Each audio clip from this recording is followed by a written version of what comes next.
Ladies and gentlemen, good day and welcome to the Shriram Finance Limited Q4 FY25 earnings conference call. As a reminder, all participant lines will remain in the listen-only mode, and there will be an opportunity for you to ask questions after the presentation concludes. Should you need assistance during the conference call, please signal the operator by pressing star, then zero on your touch-tone telephone. Please note that this conference is being recorded. I now hand the conference over to Mr. Umesh G. Revankar, Executive Vice Chairman, Shriram Finance Limited. Thank you, and over to you, sir. Thank you. Good evening, friends from India and Asia, and warm welcome to all of you. Greetings to those who have joined the call from the western part of the world. To present our Q4 FY25 earnings call today, I have with me Managing Director and CEO, Mr. Chakravarti, Managing Director and CFO, Parag Sharma, S. Sundar, Joint Managing Director, Mr. Sanjay Kumar Mundra, our Investor Relations Head. It has been a good fourth quarter for the Shriram Finance under the current circumstances.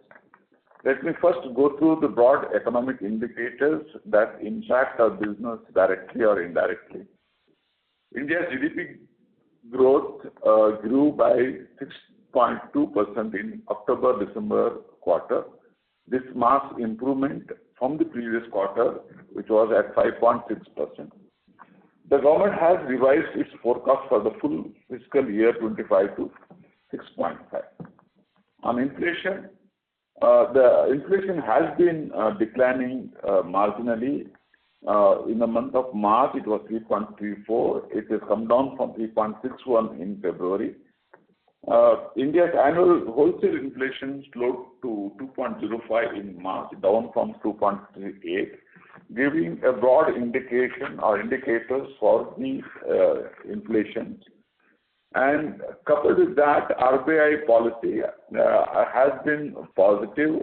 The RBI slashed the repo rate by 25 basis points to 6% on April 9, 2025, with this monetary policy committee voting unanimously to reduce the policy rate in the bid to support the growth. This is the second time in a row MPC has cut the repo rate.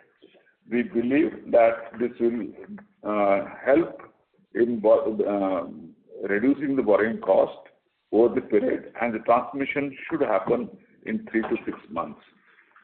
The rural economy in monsoon, our constituency is mostly in the rural area, and despite the global economic challenge and fluctuation in the industrial growth, India's agricultural sector emerged as a key driver of stability in 24-25. According to the advanced estimate of GDP for 2025, agriculture and allied activities recorded a 3.8% growth in real gross value added, a notable improvement from 1.4 in the previous year, 23-24. This augurs well for us going forward also, because the IMD prediction and SkyMet prediction for the monsoon have been above average for this crop year, and hopefully that will help the credit demand from the rural area to go up further and also help us in the credit quality. The GST collection has been growing at 7.3% year on year at 1.77 lakh crore. Hopefully, we should see revival in government spend on the infrastructure activity.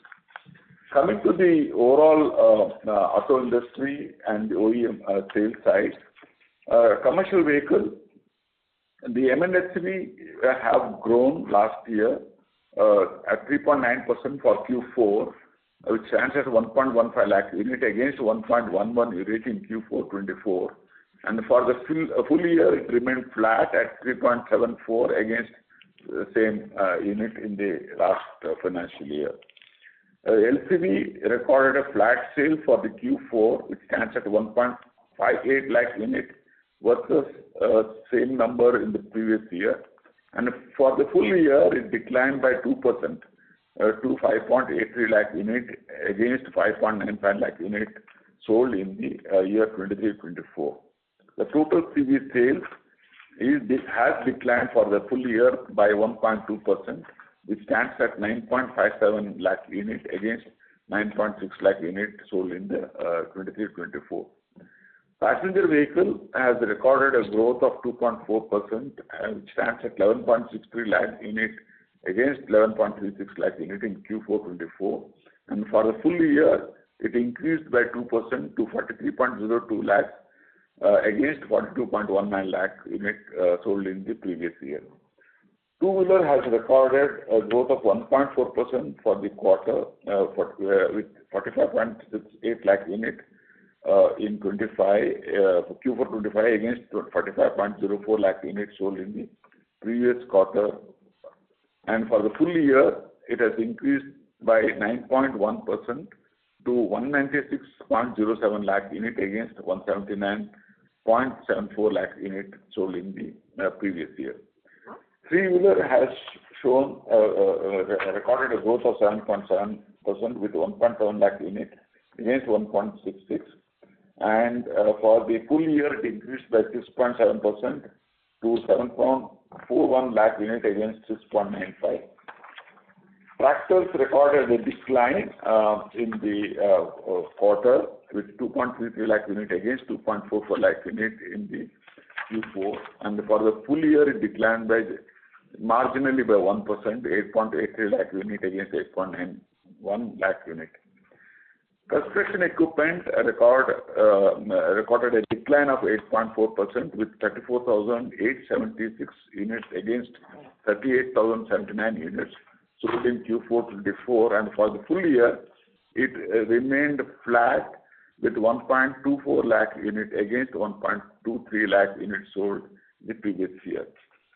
The Board of Directors have recommended a final dividend of 3 per equity share of nominal face value of 2 each, fully paid up 150% for the financial year 24-25. With this, total dividend for the financial year 24-25 will be 9.9% per share of 2 each after adjusting for the split. Now I shall ask my colleague, Mr. Chakravarti, to take you through operational performance. Mr. Chakravarti. Thank you. Good evening, ladies and gentlemen. I welcome you all to our Q4 FY25 earnings call, and I hope that you have perused the results and the related investor presentation which is posted on the website of the stock exchanges. We have registered a disbursement growth of 14.04% year on year. Our disbursements for the quarter aggregated to 44,847.93 crores versus 39,326.86 crores in Q4 FY24. Our AUM has registered a growth of 17.05% over Q4 FY24 and of 3.43% sequentially. Our AUM stood at 263,190.27 crores as against 224,861.98 crores a year ago and rupees 254,469.69 crores in Q3 FY25. Our net interest income for the quarter registered a growth of 13.4% year on year. We earned a net interest income of 6,051.19 crores in Q4 FY25 this year as compared to 5,336.06 crores in Q4 FY24. Our net interest margin was 8.25% as against 9.02% in Q4 FY24 and 8.48% in Q3 FY25. The decline in the NIM is mainly attributed to the excess liquidity maintained on the balance sheet, which will get rectified in the coming quarters.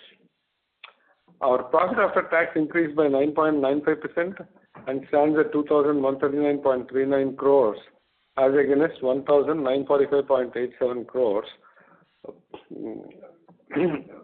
in the same period of the previous year. Our earnings per share increased by 9.85% and stands at rupees 11.38 as against 10.36 recorded in the same period of the previous year.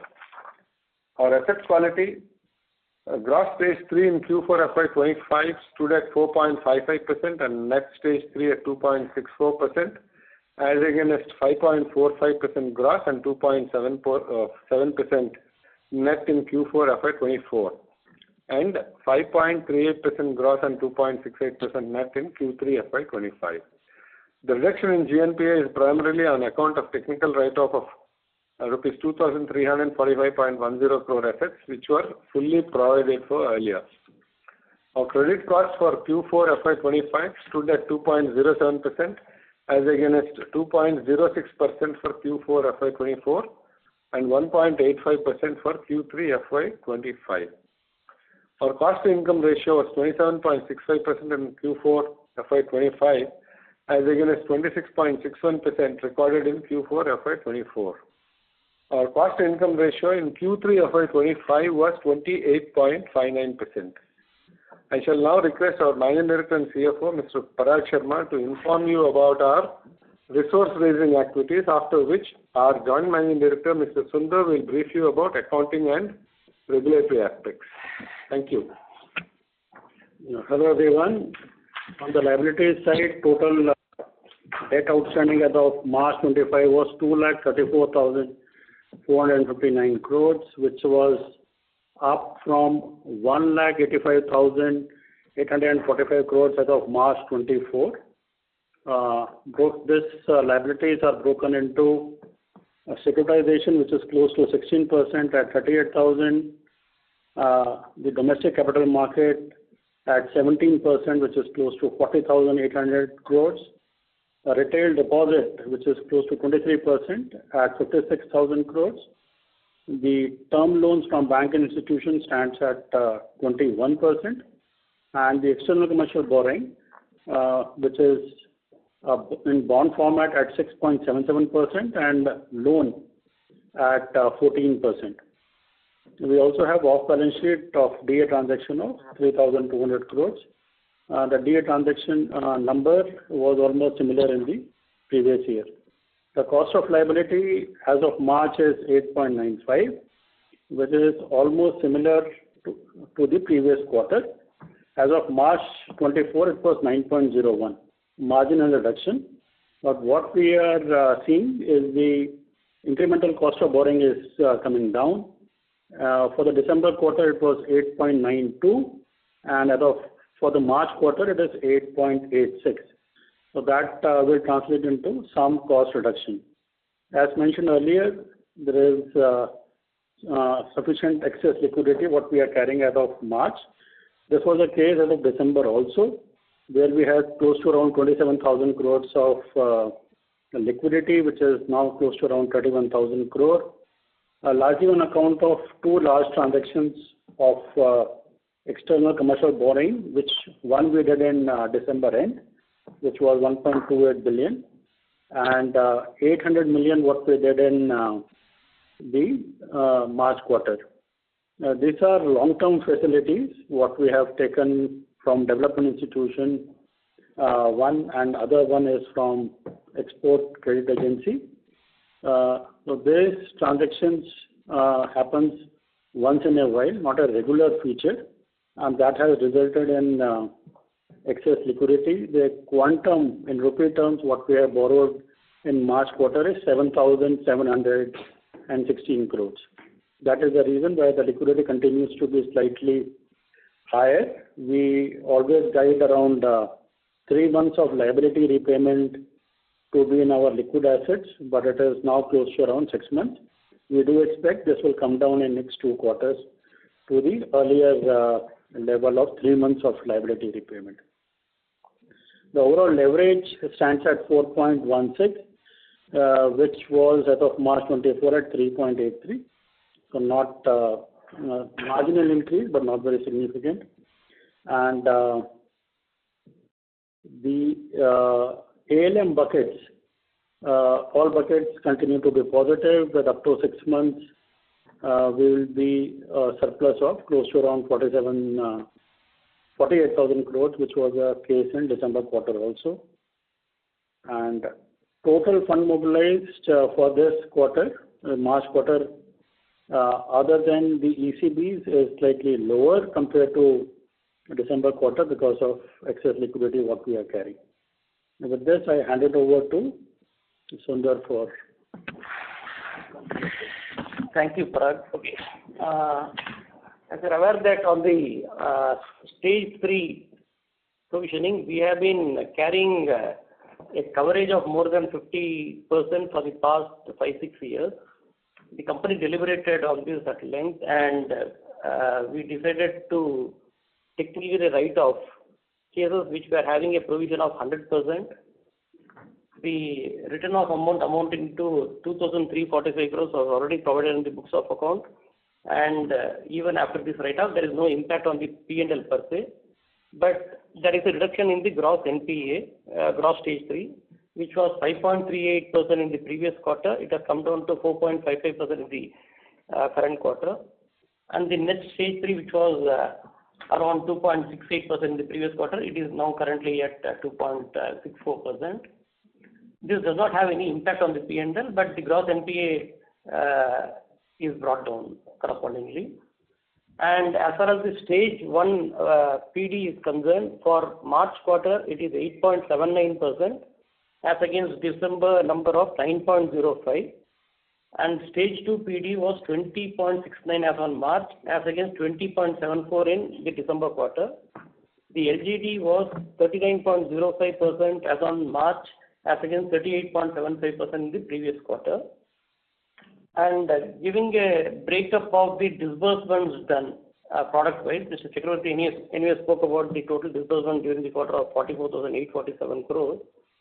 The product-wise breakup is commercial vehicles contributed to 16,777 crores, passenger vehicles 8,256 crores, construction equipment 2,180 crores, farm equipment 1,060 crores, MSME 7,660 crores, two-wheeler 2,919 crores, gold 3,105 crores, and personal loan 2,890 crores, totaling to 44,848 crores. I would request the moderator to open the lines for, we'll be happy to take the questions. Thank you. Thank you. Ladies and gentlemen, if you wish to ask a question, please press star and 1 on your touchtone telephone. If you wish to remove yourself from the question queue, you may press star and 2. Participants are requested to use their handsets while asking a question. Ladies and gentlemen, we will wait for a moment while the question queue assembles. The first question comes from the line of Chintan Joshi from Autonomous. Please go ahead. Hi, thank you. Can I start with your provisioning cost this quarter, slightly higher than consensus was expecting? Could you tell us, how do you see the asset quality trends playing out over the next year, and what kind of seasonal patterns do you expect next year? If you could give us some comprehensive comments on that asset quality, that would be helpful. And then I've got one more. Yeah, thank you. See, basically, Chintan, the last 2 quarters you would have seen or you would have heard that the Indian economy is slowing down a little and had certain pockets of stress building up. Even though for us, most of our loans are secured assets, we did not have any of such an impact. There were certain geographies, remote areas where it had built up. So that's a temporary one. And I believe it is peaked out by this time, and we don't really see, because the rural economy is doing well. And back to back, if you have observed that even this IMD prediction for this in half year, this year also, the rains are likely to be above normal. So we expect the rural stress, whatever is building, will get addressed because of a better economic situation in the rural area. Urban areas have slowed down a little because government spend on infrastructure has slowed down and therefore not creating enough opportunity for credit growth in the urban. So overall, we feel that the credit cost of 2.07 in the last quarter and the overall for the full year it is 1.91 is reasonably good and well managed. I don't really see any further increased stress or increased credit cost for the next financial year because the rural is playing out well and we expect the infra spend by government to come back and even the urban credit demand and the overall credit situation to improve further. Okay, so and if the economic slowdown continues to be, if economic activity continues to be weak, would you think there could be some impact, on your operations, or are you making this assumption that the rural economy being better will buffer you against any urban slowdown? Yeah, rural economy will definitely buffer because most of our operation is in the rural. If you look at our branch network, nearly 85% of our branch network is in semi-urban and rural, which has some kind of linking to the rural and agricultural economy. So we are very confident that we should not have broader challenges. Okay, and my second question then is on the NII. Could you help us understand, how do you take the financial decision between direct assignment and keeping the loans on balance sheet? If I think from an investor point of view, they obviously value the NII stream better than the trading income from direct assignment, even though you show it in the NII line in the management presentations. From an investor perspective, the NII is more valuable. So I was wondering if you could kind of, this quarter you did a lot more direct assignment. What was the financial rationale for doing that? If you could help us understand that. No, we have not done any large direct assignment transaction. The outstanding I was mentioning as of March 24 was 3,200 crores, and that is a similar number as of this March 25 also. No large transaction of DA done during the year itself. Okay, I mean, this quarter you have a meaningfully better, higher income, 1,694 million. So I was just wondering, how you take these decisions. What is the thought process behind it? No, the rationale behind doing securitization or direct assignment is nothing to do with the NII. It is more of an mobilization plan that we carry forward.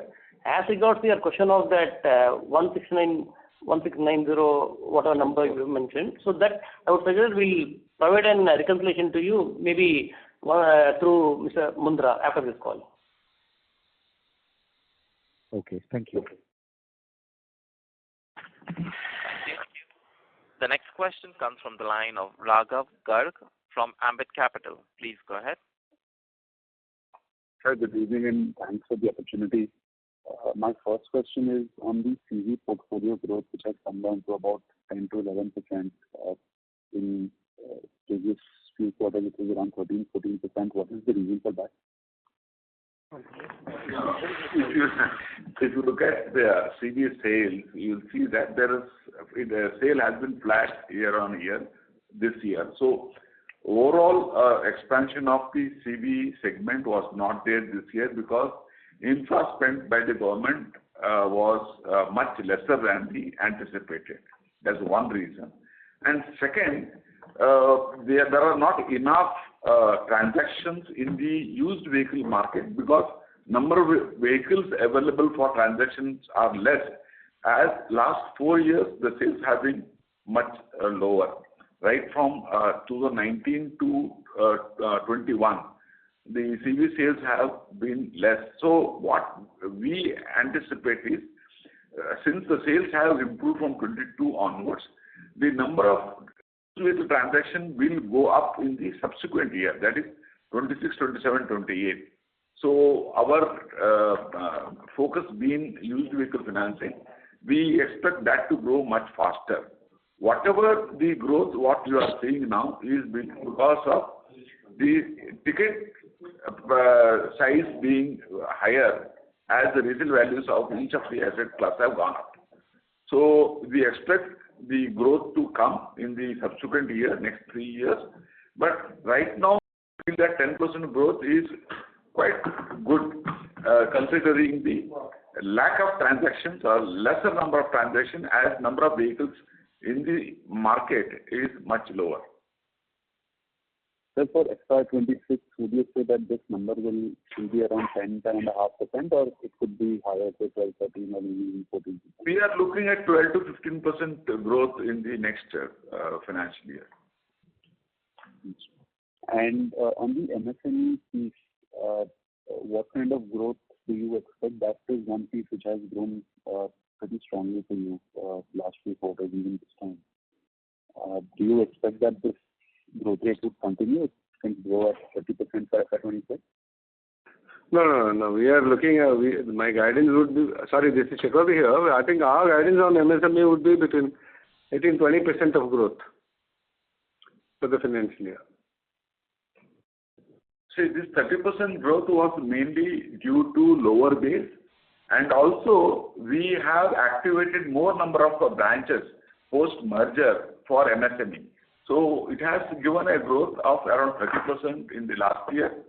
For next financial year, it will be moderated to around 20% plus. And sir, last question, sir. I understand there have been slippages in this quarter. Even the gross stage 2 number has increased by about 20 basis points. I know you partly answered that this is where the credit cost is likely to peak, but any expectation that the credit cost at this level could remain at this level, or do you think that it can come down substantially? We are working for credit cost to come down because we feel that the rural economy doing well should help us to bring down the credit cost. So we always give a guidance that we will try to maintain around 2%, and hopefully we should be able to bring it below 2% of credit cost. Okay. And just, sorry, last question. You are still expecting, or your guidance on growth would still be about 15%, right? 15% or higher for 22. Yeah. Okay. Thanks. Thank you. The next question comes from the line of Zikwan Gao from Schonfeld. Please go ahead. Thank you for the opportunity. Can I have the total write-off number for the fourth quarter and the third quarter as well, please? Write-off. Including your these technical items, the total write-off this quarter, fourth quarter and the third quarter.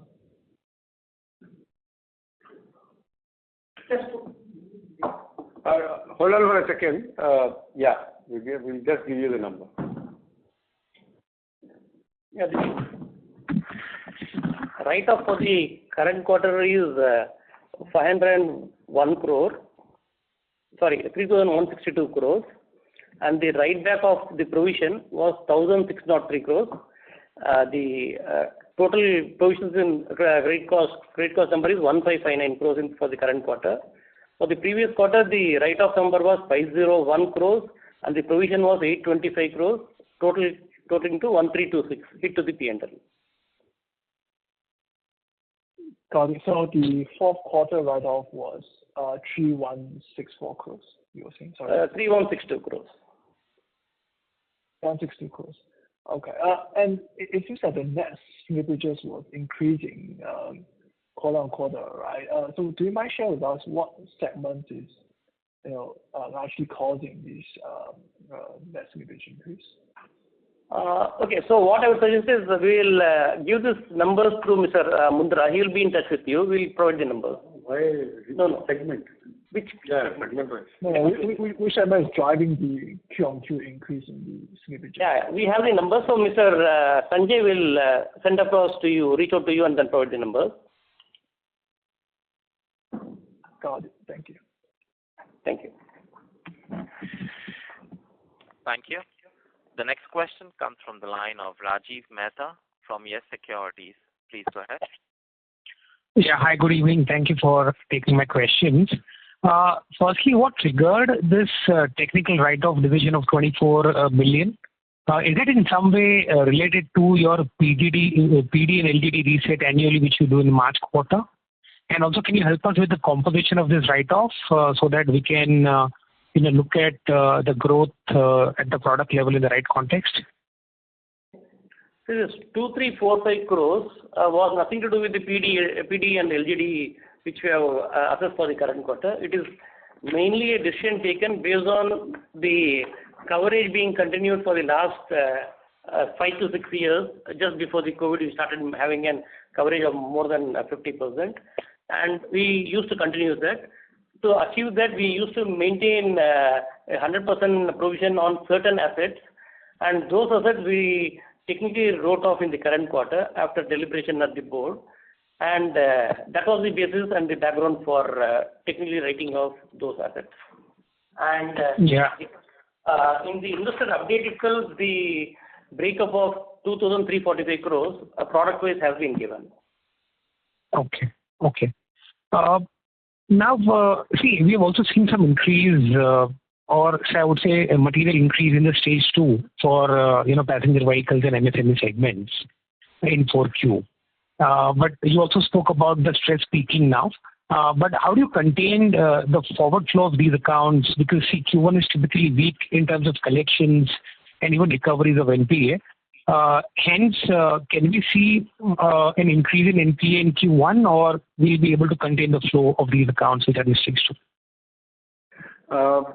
No, sir. I mean, we are very certain that you will not see much of a forward flow into the Q1 of these accounts into stage 3. Because I think it's the kind of a segment of customers that we deal with. We have been seeing this over a period of last few years, that they keep moving between stage 1 and stage 2. So we don't see a reason. I mean, we don't see any stress points as of today. Okay, and just last two things. The stress point is basically the worry. The worry would be if will they slip into stage 3. But that we are sure that the feedback that we got from the ground is that that's not going to happen. Some of this will flow back and or stay where they are. Okay. And this gold loan portfolio has been continuously shrinking. I mean, Q4 had a benefit of much higher gold prices as well. I mean, previous quarter, I think we spoke about higher pledge releases. But in Q4, we have seen further shrinkage in the portfolio despite much higher gold prices and tailwinds from it. So can you explain what is happening in the gold loan portfolio? Yes, despite the fact that we're adding distribution there as well. Not only distribution, in fact, the disbursements also were up Q1Q, quarter on quarter, but the redemptions have outpaced the disbursement.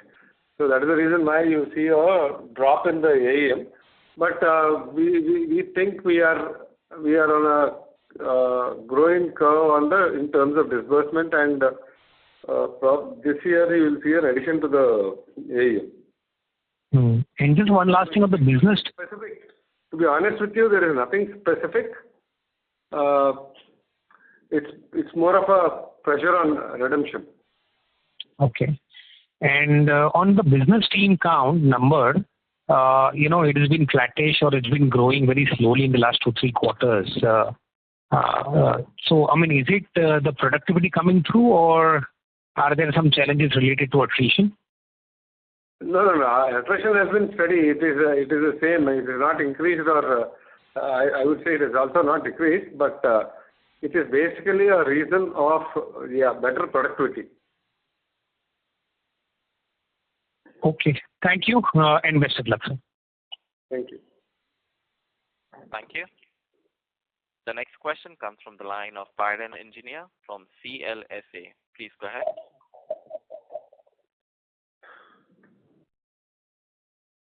Byron, if you can please unmute yourself and ask your question. Audible, operator? Yes. Hello? Yeah, okay. Yeah, thanks for taking my question and congrats on the quarter. Firstly, just a clarification on one of the previous questions. You had mentioned 12 to 15% growth for some segment. Was that used commercial vehicles? Like 12 to 15% growth outlook? CV, commercial vehicle. Passenger vehicle, we are growing at 20% and we are confident of growing at 20%. Commercial vehicle will be between 12 to 15. MSME will be around 20 or 20 plus, I can say. And other segments also will be growing at around 20%. The CV will be growing gradually. But sir, my question here then is, if the new CV sales are weak, will that impact used CV sales? Because typically people, exchange their trucks. So they'll buy a new truck and they'll sell their old truck. But if they're not going to buy a new truck, they will not sell their old truck. So how does that work? Let's assume a new CV sales don't grow. This is just an assumption. How will that play out? Basically, what happens is, you are right in the sense, the new vehicle sales is also dependent on used vehicle transaction. But the number of new vehicles sold between 19 to 21 was very low. So there are not enough supply of used vehicle in the market. So the used vehicle market did not grow in the last year and maybe previous last year, which is expected to grow because supply will come into the market. So there is one is replacement of a vehicle, and second one is additional growth because of the economic activity. What I'm saying to say is the replacement demand will continue to remain. When there is a flat sales, replacement demand will come.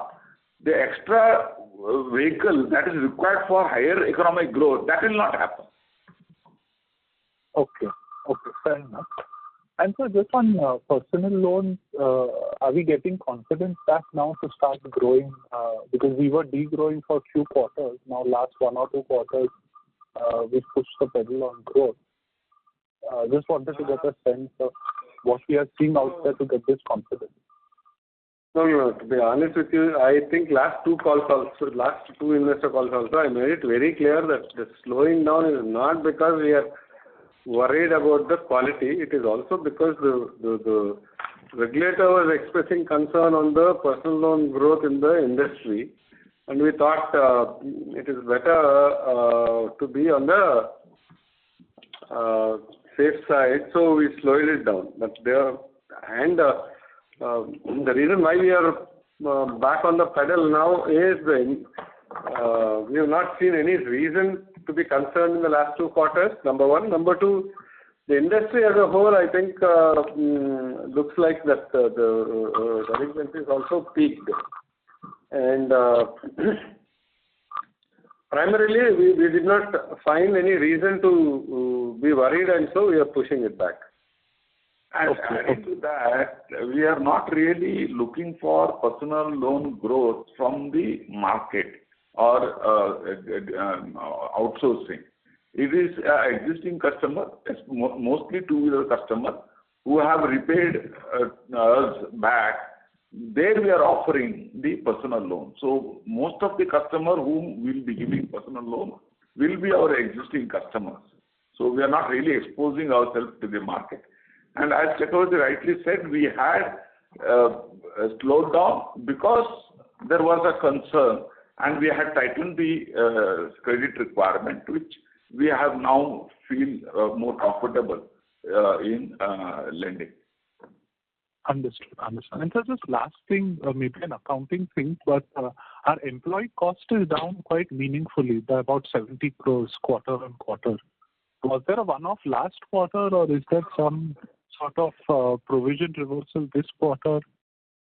The last quarter was on the higher side because during the festival scheme for two-wheelers and other retail products, we were running some incentive schemes for the employees, which got accrued and paid in the previous quarter itself, and that component is not there in the current quarter, and hence compared to the previous quarter, it is on the lower side. Okay, fair enough. Because usually we don't see that between 3Q and 4Q. Like if I look at the past few years, so this was like a one-off scheme, is it? Yeah, one more scheme, yeah. Got it. Okay. This is useful. Thank you so much and wish you all the best. Thank you. Thank you. The next question comes from the line of Shweta from Elara Capital. Please go ahead. Thank you, sir. So, a couple of questions. So, on the passenger vehicles front, the stage 2 continues to spike pretty materially. Now that you've mentioned that there is this movement keeps happening between stage 2, stage 3, but in this quarter in particular, we also saw write-off amounts for passenger vehicles slightly on the higher side. So, of course, stage 3 improvement could be attributed to that, but what could be the reason for continued material spike in passenger vehicles stage 2? See, basically, most of the passenger vehicle which we are financing has been in the rural segment, and certain rural segment had some impact because of the slowdown in the economy, and that too in the central part of India. Now that things are back to the normal, I don't really see any further deterioration. When I say central part of India, it is basically around Chhattisgarh, MP, and some part of Bihar. So now things are much better. I don't really see any scope for increase. Sure, that's helpful. Secondly, sir, how has been the repossession activity panning out for this quarter in particular? The repossession has not really increased because what has happened is the customers' repayment has been good, in the sense they have been bouncing back and paying. So we don't really see a higher repossession anywhere in the industry for that matter. So most of the vehicular segment, the repossession has been at very low. Sure. And so just one last clarification on growth. So are we now guiding 15% kind of growth, because we were pretty confident on 18%? We have also been building a strong liability profile despite putting margins under pressure. So why, did I get it right? Why growth at 15% only? We have been giving a 15% growth as a medium or medium-term growth. And the last 2 years also we had given 15%, but if the economy is growing well and if it can absorb and there is better demand, then it will grow faster. So as of now, I feel a 15% growth at current projection of the government, where the government itself is talking about 6.5% GDP growth, and the other economists are talking about 6% GDP growth. 15% is a fair growth we are expecting, but if the growth is faster and the credit growth is better, then we will grow faster. Sure. And so just bookkeeping question, sorry for this. What are the IRRs for two-wheeler loans? Sorry? IRR? Yeah. The IRR range between 16 to 22%. Okay. That's very helpful, sir. Best luck. Thank you. Thank you. The next question comes from the line of Shriram Doshi from Aquarius Securities. Please go ahead. Hi, sir. Thank you for giving me the opportunity. My question was on margin side. So you highlighted in the earlier comment that because of high liquidity on balance sheet, that impacted our margins. So what is the normalized liquidity as a percentage of balance sheet that we want to maintain going ahead, and what basis point of impact was there in margin for this quarter because of liquidity, high liquidity? Yeah, so liquidity, what we used to always tell was that 3 months of future liabilities to be maintained as liquid assets, and the number-wise it used to be close to around 19,000 crores. That number is now around 31,000 crores. That is up from 19 to 31. It is close to around 6 months of our future liabilities. So that has to normalize to 3 months over a period of next 2 quarters. An impact on NIMs because of higher liquidity? For the current quarter will be around 20-25 basis points. Yeah. So basically, going ahead in the next couple of quarters, this 20-25 basis points will flow in, and the benefit of the repo rate cut will also sort of flow in. So what is the kind of NIM that we are looking at for exit of 1H FY26? See, we are guiding for an 8.45, 8.5, 8.6 kind of a NIM. Again, obviously, if I get a rate benefit, some of it I would like to pass it on to my customer also. So we would like to peg our NIMs at about 8.5, 8.6. Got it, sir.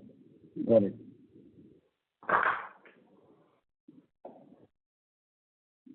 That is very helpful. Thank you, sir.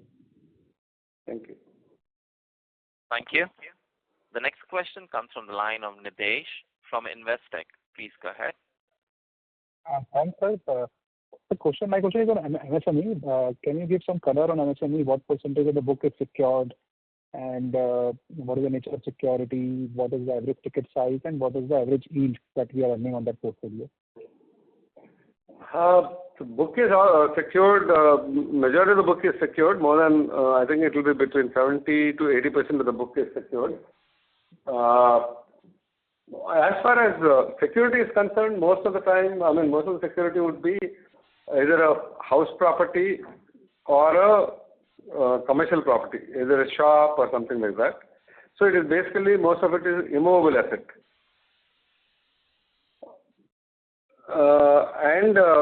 Sorry, your follow-up was, you wanted to know the IRR? Yes, the IRR and the average ticket size of this book. Average ticket size is about 7 lakhs. It will be between 5 to 6 lakhs. And IRRs range anywhere between, again, 16% to 24%. Okay. So in this book also, we have seen quite sharp increase in stage 2 over last quarter. Till Q2, stage 2 was consistently improving. Suddenly in last 2 quarters, we have seen a sharp increase in stage 2. And that too on a base when the book is growing at 40%. So on a let's say 1 year or 2 year lag basis, the increase in stage 2 is quite sharp. So any comment on that, and how do we see this panning out? If you look at it on a year-on-year basis, I think the gross stage 2 has gone up by about 98 basis points. It is at 7.43 to 7.5, 7 basis points. So on a quarter-on-quarter, there will be a fluctuation because, as I was saying, the kind of segment of customers that we work with, it's natural that they move stage 1, they move between stage 1 and stage 2. They keep moving.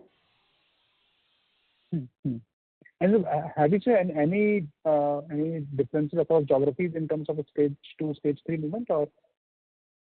See, it is basically nothing specific. It is not specific to a particular geography, but to a certain extent, I would say it borders of UP, Bihar, MP.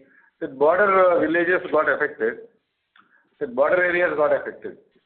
And if you compare between the previous quarter, the stage 2, in fact, even though percentage terms it has gone up, the movement has come from the stage 3 to stage 2, not from stage 1 to stage 2. Okay. The previous quarter, stage 3 was 4.75, which is now 4.08. So obviously that differential has moved up to either stage 2 or stage 1. Sure, sir. Thank you, sir. Thank you. Thank you. The next question comes from the line of Kunal Shah from Citigroup. Please go ahead. Yeah, a couple of questions. So firstly, on the overall post the write-offs, now coverage is almost 43%. So how we would like to maintain, maybe we would like to maintain it around these levels, or would there be any plan to take it up further? How we would look at it on a steady basis? And related question is on the tax benefit. Has there been the tax benefit? Has it entirely accrued the quarter, or will we see tax benefit in the coming quarter? Basically, we had a provisioning cover of around 51%. That has come down to 43 because of the numerator impact. And we would, if you look at our provisioning prior to COVID, it used to be around 36 to 40%. And during the COVID, we increased the provisioning. Then we were guided to maintain at 50 because the COVID impact or post-COVID impact was unknown. Now, since the business is as usual and economy is doing good, we feel that we can manage with the current provision coverage, and I don't really see any reason to increase the provisioning from here. And the overall tax benefit is one time. Tax is one time. So it has already come through in this quarter itself. Yes, it's come through in this quarter. Okay. And secondly, when we look at it in terms of the interest expenses over last couple of quarters, no doubt we indicated that pressure on margins has been due to excess liquidity, but interest expense somehow has been rising quite significantly. Is there any one-off, some cost related to raising of the forex which is getting booked over there, or maybe hedging cost which is getting involved on this forex borrowing, which is leading to higher interest expenses? Well, nothing of one-off. So as I mentioned, the overall cost of liability remains the same. It's only the overall quantum of debt which has gone up and that has translated to higher liquidity also. Overall quantum of debt which has gone up, which is leading to higher interest costs. Yeah, no, the only thing was like it's up like 10-11% quarter on quarter. Last quarter also it was up like 8-9%. If you look at the movement on the debt on the borrowing side, that has been relatively low. So here we get to know that at least in terms of the overall cost of funds, it's remaining stable at 8.95, 8.97, not much of movement, but still like interest expenses are growing at a pace faster than the borrowing growth. So just wanted to check on that, yeah. Because that is also another element which is leading to some pressure on margins. Yeah. No, it is only because of higher debt and higher liquidity, because of which there is higher debt only, because of which there is a higher interest expense. Nothing of... Okay. There is no interest or maybe no cost of raising the money or any hedging cost or something which is getting booked. Yeah. Okay. And this would be 100% hedged, the entire borrowing which has been raised? Correct. Everything hedged for both principal and interest for the full duration. Okay. Thank you. Thanks and all the best. Yeah. Thank you. The next question comes from the line of Shailesh Kanani from Centrum Broking. Please go ahead. Good evening, and thanks for the opportunity. Other questions have been answered. Just one question. With respect to fee and commission income, there is a quarter-on-quarter spike. Anything one-off over there? Yeah. So we have done certain assignment deals in the past. Fee income only. Okay. We'll ask Mr. Mundra to connect with you offline and then give this number. Okay. And can you just repeat the disbursement product-wise number? Just a repeat of the same. Yeah. Disbursement? Yeah, disbursement. The segment-wise you're wanting? Yeah. Product-wise, yeah. Yeah. It is CV is 16,777 crore. Passenger vehicles 8,256 crore. Construction equipment 2,180 crore. Farm equipment 1,061 crore. MSME 7,660 crore.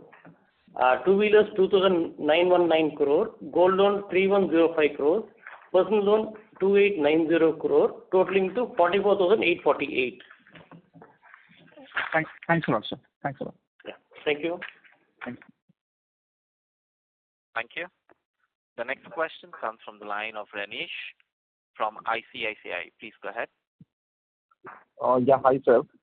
Just one question again. Sorry for circling back to the credit cost part. But as you highlighted that, the write-off in this quarter was 100% provided, and hence there was no P&L impact. But when we look at the credit cost for this quarter, sort of moving up to 2.4, much higher than our guidance range. Obviously, this must be due to higher stage 2 or higher foreclose. So, what has actually led to this kind of a higher provision in Q4 specifically? And what, sort of lead indicators give you see that confidence that in Q1, Q2, credit cost will not be elevated and we'll be able to retrospect to our guidance range? Okay, in the current quarter, okay, even though the impact of the 2,345 crore one-time technical write-off, which was anyway provided, there is no impact on the P&L. But having said that, compared to the previous quarter, there has been an increase in the debit to the P&L to the extent of, one second, to the extent of 233 crores. This primarily has occurred because of there has been some increase in the stage 3, even though when you compare between the previous quarter 5.38% to 4.55, there is no increase. But if you remove this one-time write-off, so the had we followed the earlier quarter's same policy, it would have been 5.41. So there has been an increase of 3 basis points in the stage 3. And obviously, on that increased portfolio, we need to maintain that provision. And in stage 1 and stage 2 also, there has been an increase in the asset size, contributing to higher provisioning requirement. So this 200 crores is comparatively, when you compare with the Q3, it is higher, but not materially higher. No, sir. Yeah, sir, got it. So my question is, what has led to increase in stage 3? Obviously, has to be higher foreclose, which has resulted in this kind of a credit cost. But is there any particular product which is going through a stress?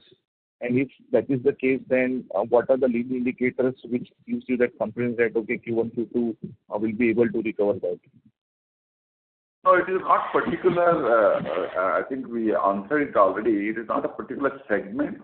Particular geographies had issues because of the slower economy and also because of the local economy there not really doing well. We had told you that the central part of India, there's border of MP, Bihar, Chhattisgarh, there has been a little slower growth in the economy. And that had impacted the cash flow of the local business people and the transporters. And that's the main reason. But now the rural economy has picked up to some extent because Rabi crop has been bumper. And we believe that Rabi crop cash flow will help the customers to bounce back. And this year again, the monsoon prediction has been above normal. And back to above normal monsoon should help the rural economy and even the central India's geography to bounce back. And we are confident that things will improve. There is nothing very unusual which has happened or nothing really particular pertaining to certain segments. Okay. Okay, got it. And also just a clarification. So your answer to Kunal, about PCR. So is it fair to assume that going ahead, we'll sort of maintain PCR at 42%, and there is sort of no intention, at least in near term, to increase to 50%? No, there's nothing. Because, see, we are all doing asset-backed lending, and asset values have remained firm. There's no reason for us to increase it beyond this level. And in fact, I was telling you that prior to COVID, most of these assets, we were providing between 36 to 40%. Got it. Okay. And hence we'll be sticking to our credit cost guidance of 2%. Yes. Okay. Thank you so much, sir, and best of luck. Thank you. The next question comes from the line of Adarsh from Enam Asset Management Company. Please go ahead. Hello. Hi, sir. So quick question is on the recoverability, since these are all fixed assets, these are all proper assets that you would have written off. just understanding the recoverability of the technically written off accounts and how old are these accounts? Like, have you been carrying these for many years, or these are like fresh, like very old, which you can't recover, or? No, it is a combination of old as well as maybe around a couple of years old assets also. So it's not very old assets. And if you see our bad debt recovery quarter on quarter, it has been in the range of 150 crores in few quarters. And the current quarter, in fact, it is 209. So out of this, there will be definitely some recovery will definitely happen.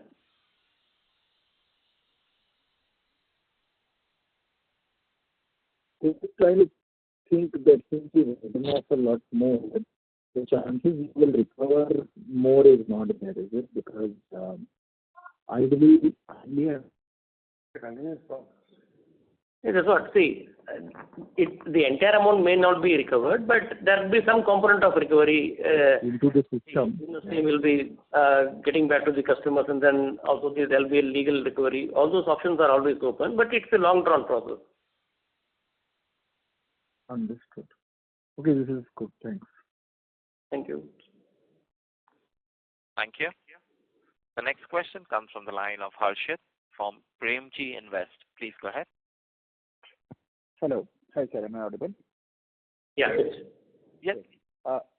Yeah. Sir, actually, just to one of the previous questions itself, that if you look at our calculated cost of funds, that number comes at 25-30 basis points higher than last quarter. I get that there might be some difference in the average borrowing. Yeah, that is primarily because of the average. The 1.2 billion overseas borrowing which happened in the last week of December, even though it was, if you calculate that the closing balances, it reduces the cost of funds for the particular quarter. But for the entire quarter, we had to provide for that interest, and hence, if you compare. So I'm just wondering that if you have borrowed it at the last week, shouldn't it lead to a lower calculated cost of funds? Last week of December, and hence December, the rates might have been whatever calculation you might have applied, it might have been lower. And if you take that into consideration and apply the same thing in the current quarter, you may find that around 20-25 basis points, it's higher than the December. But in actual, there is no, as Parag was mentioning, the average cost of borrowing on the book as on 31st December and as on 31st March continues to be the same. Not much of a decrease or increase. Sir, you said that incremental cost of funds is 8.96%. No, I said incremental cost of fund is 8.86. 8.8%. And can you let me know that whatever is the on-book cost of funds? Because I don't think we... 8.95. It's 8.95 in the current quarter, and this number was same in the previous quarter also. Got it. And if I, sir, if you can just help us that given the rate cut possibilities, how should we build that reduction in the sense that what percent of your book will get repriced relatively, or if you can help us with a guidance as to how should we look at the cost to fund trajectory? Because roughly 30% of the book will mature, that is, will reprice this year. And this will have different components of bank borrowing, the retail borrowing, and also the capital market borrowing. The capital market will adjust much faster, which is close to around 20% of the liability. The bank will take some time, and the retail we have announced reduction, but that is around 20-30 basis points, which will have a benefit over the next 2.5 years. So I will say gradually we will see the cost coming down. One on the account of the borrowing cost itself, another is on the account of liquidity coming down. So I will say around overall for the year we will target close to around 15 to 20 basis point benefit in the cost. Okay. Got it. And on the, I think, will there be, if I look at the CV versus non-CV mix, should we assume that good part of this will be taken away because of the mix change towards non-CV segment? I think it will be similar yields. IRRs will be similar in both segments for us. Yeah, there may not be a significant mix going forward. It may be more or less in the similar pattern. There may be shift between maybe one product to the other, but not significant. And the rate benefit, some component will be passed on. So the NIM, NIM as was guided by Mr. Chakravarti, it will be in the range for the entire year between 8.5 to 8.6%. Okay, got it. Sure, sir. Thanks a lot. Thank you. The next question we take from the line of Abhishek from HSBC. Please go ahead. Yeah, hi, good evening, sir. Most of my questions have been answered. Just one. I think last quarter or a couple of quarters you've been saying that cost to income would trend around 29-30%, slightly elevated maybe because of the investment you're making. Do you see that coming off in the next, say, year or so, 3-4 quarters, or it's likely to trend at 30, 31, 29, that range? Yeah, it should be hovering around between 27 to 28%. So from the current level, do you expect some improvement or basically a slowdown in your Yeah, correct. Some improvement will be there. Okay, and this is over what time? 1 year, is it? Yeah, it's 1 year period. Understood, sir. All right, so thank you. Rest of my questions have been answered. All the best. Thank you. Thank you. Thank you. The next question comes from the line of Raghav Garg from Ambit Capital. Please go ahead. Hi, thanks for the opportunity again. Just one last question from my side. So I heard you say that repossessions have not happened, right? But when I look at Shriram Automall's revenue for last 2 quarters, they've been up 12 and 27% YOY, so 12% in this quarter, 27% in the third quarter, compared to a decline in the quarters preceding to that. This trend also coincides with increasing stress in the CV loans across system. Can you please explain why Automall revenues have been growing if repossessions are not happening? See, Automall, the Shriram's portfolio or Shriram's repossessed asset in Automall is not really significant. They have tie-up with all the banks and all the NBFCs. So overall, if you look at the repossession rate, it's still at a lower rate, and in Shriram portfolio, it is much lower. So Automall growth is also due to the direct customer putting the vehicle on the platform, not the 100% of the vehicle that is on the platform of the Automall is not repossessed. It is also direct customer putting their vehicle for exchange of vehicle. So they are increasing their presence, and as they add more number of Automall and increase their presence, their business volume will keep growing up. Word also their auction.